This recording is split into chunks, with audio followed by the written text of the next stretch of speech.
Good morning बच्चों। पहले हमने शब्द विचार वर्णमाला है ना, चौथी में हमने पढ़ा है कि नहीं। अब हम 8 शब्द भेद का पहला है संज्ञा पढ़ेंगे। पहला भेद संज्ञा पढ़ेंगे। आपने मात्राएं सीखी हैं, वर्णमाला सीखा है, स्वर व्यंजन सीखा है चौथी में, है ना। अब हम थोड़ा आगे बढ़ेंगे और हम आज पढ़ेंगे संज्ञा। सबसे छोटी भाषा में हम बोलेंगे संज्ञा। संज्ञा यानी नाम। संज्ञा यानी नाम, चाहे वो किसी वस्तु का हो, प्राणी का हो, पदार्थ का हो, द्रव्य का हो, व्यक्ति का हो, स्थान का हो। नाम, संज्ञा यानी नाम। समझे बच्चे इतना? ठीक है, आगे बढ़ेंगे। यहाँ पर हम 2 चित्र देख रहे हैं। क्या देख रहे हैं? 2 चित्र देख रहे हैं। दोनों भी व्यक्ति हैं। तो पहले हैं डॉक्टर राजेंद्र प्रसाद भारत के प्रथम राष्ट्रपति थे। डॉक्टर राजेंद्र प्रसाद व्यक्तिवाचक संज्ञा है ना।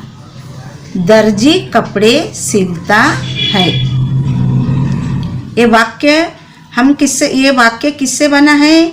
एक एक वर्णमाला से बना है। एक एक अक्षरों से मिलकर पहले एक छोटा अक्षर बना है, उसके बाद एक एक अक्षर मिलके एक शब्द बना है।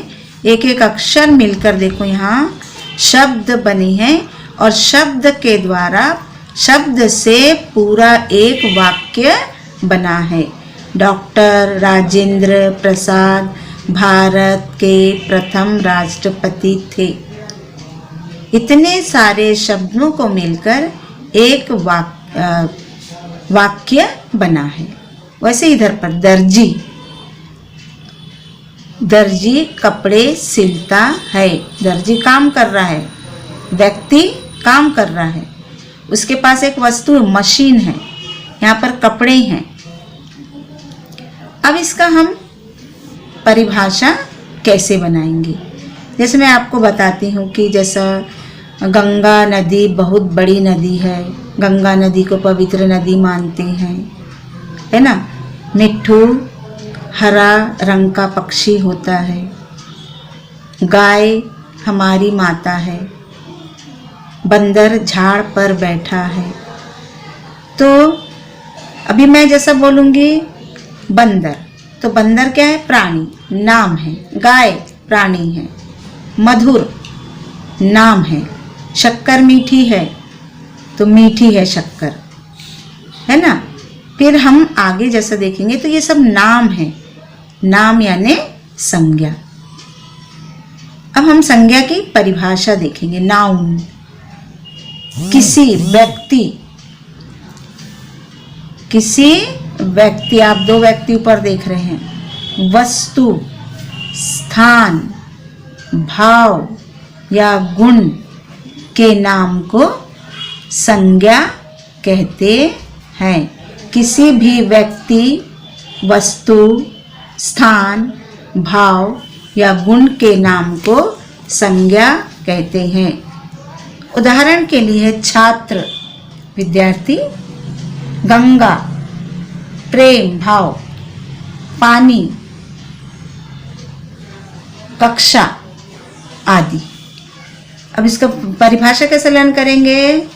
किसी भी व्यक्ति, वस्तु, स्थान, भाव या गुण के नाम को संज्ञा कहते हैं।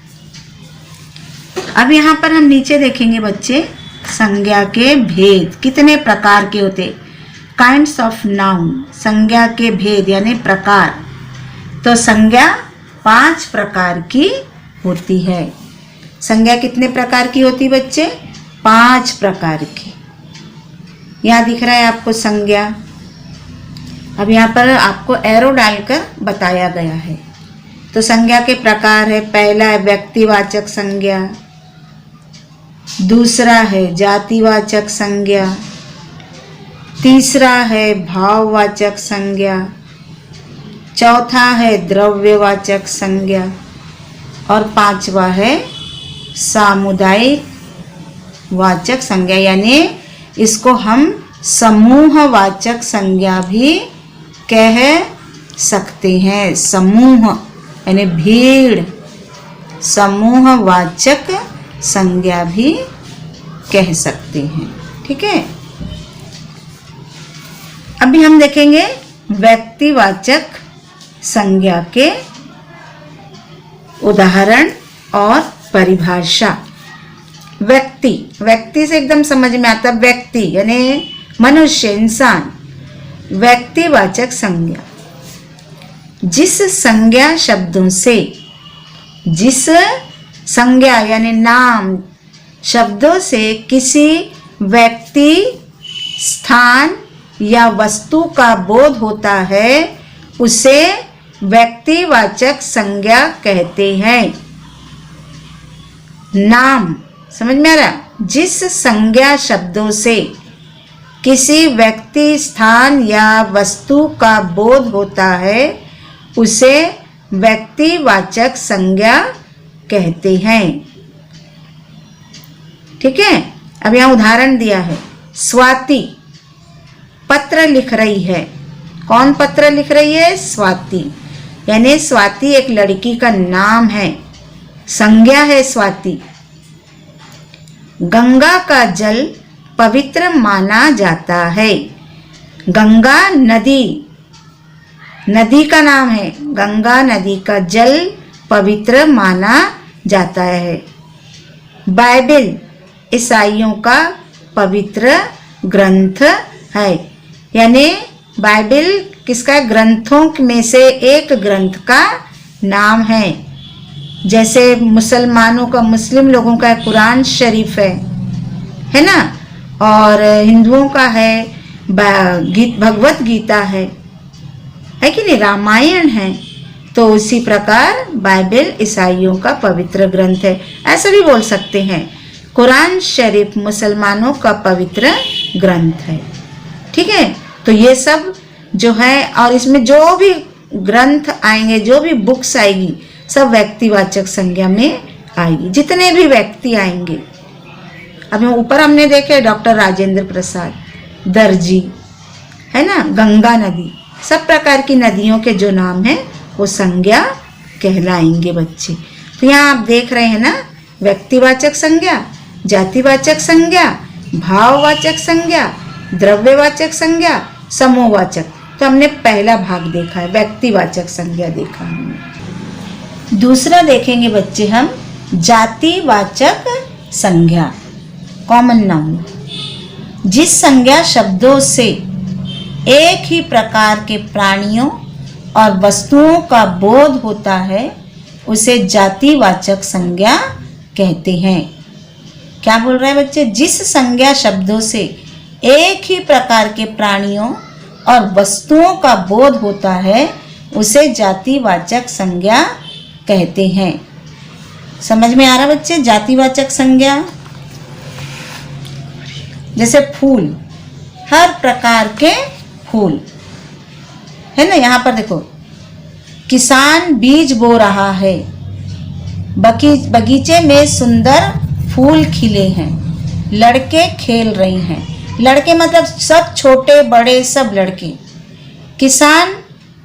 किसान भी खेत में जो काम कर रहा है, चाहे वो अनाज बोता हो, चाहे फल ये करता हो, फल अपने खेत में उगाता हो, चाहे फूल उगाता हो, जो भी जमीन से जुड़ा हुआ व्यक्ति है जो काम करता है कि खेत में, वो किसान कहलाता है। जैसे खंबा, हर प्रकार के खंबे। रास्ता हर प्रकार का रास्ता, छोटा पगडंडी हो या बड़ा रास्ता हो। मोहन, विश्वनाथ, शिवाजी, भीड़, लोग, सेना, दूध, पानी, सहायता, गरीबी, इन शब्दों को हम संज्ञा शब्द कहेंगे। बिजली के 1000-2000 खंबे होंगे, हर प्रकार के खंबे, जातिवाचक संज्ञा कहलाएगा। पेड़, हर प्रकार का पेड़ बोलने से एक शब्द है, लेकिन हर प्रकार के पेड़, किसी खास वृक्ष का नहीं, जातिवाचक संज्ञा में आएगा।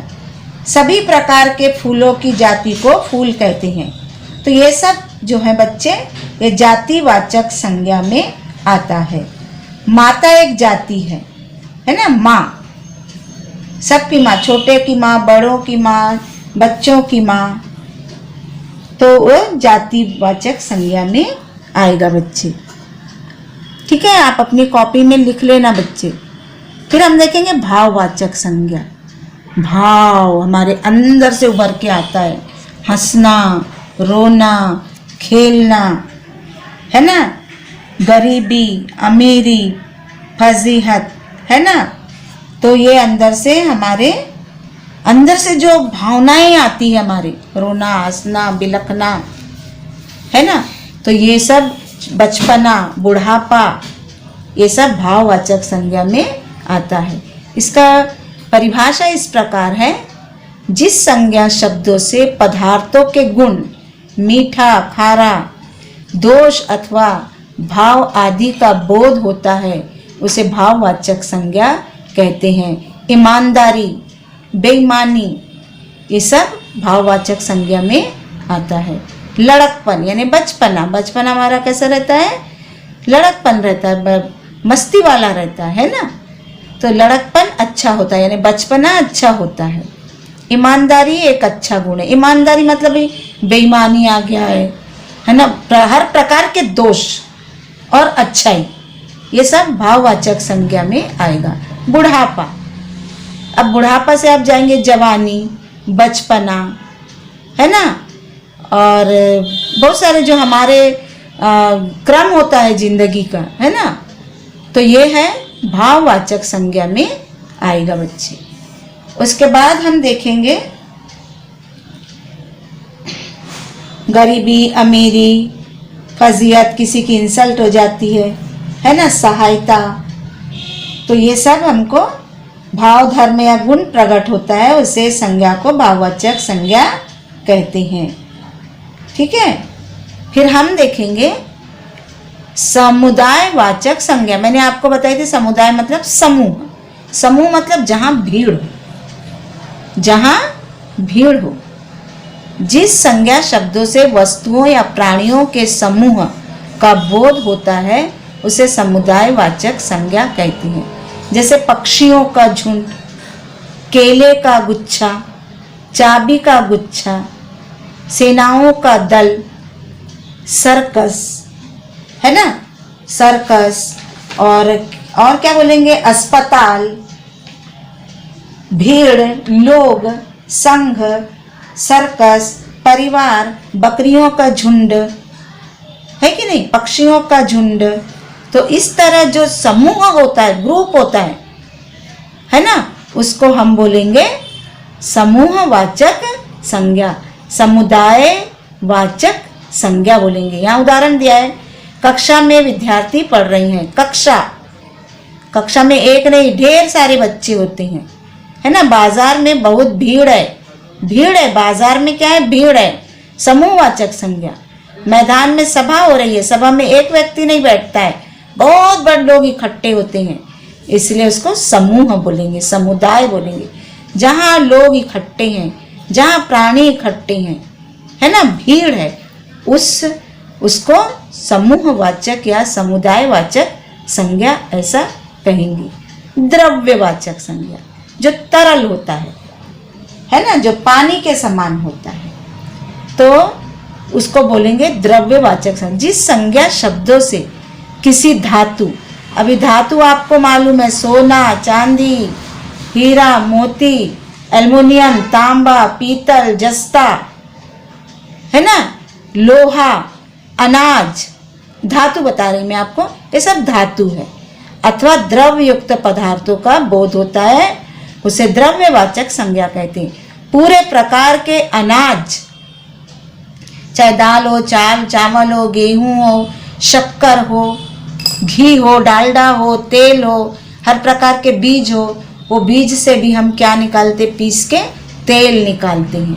तो द्रव्य मतलब तरल, जैसा पानी, है ना, तो द्रव्यवाचक संज्ञा भी है। यहाँ उदाहरण दिया, आजकल सोना बहुत महंगा हो गया है, सोना को पिघाला जा सकता है और वो तरल हो जाता है, फिर उसको हम आकार सुंदर रूप दे देते हैं, है ना।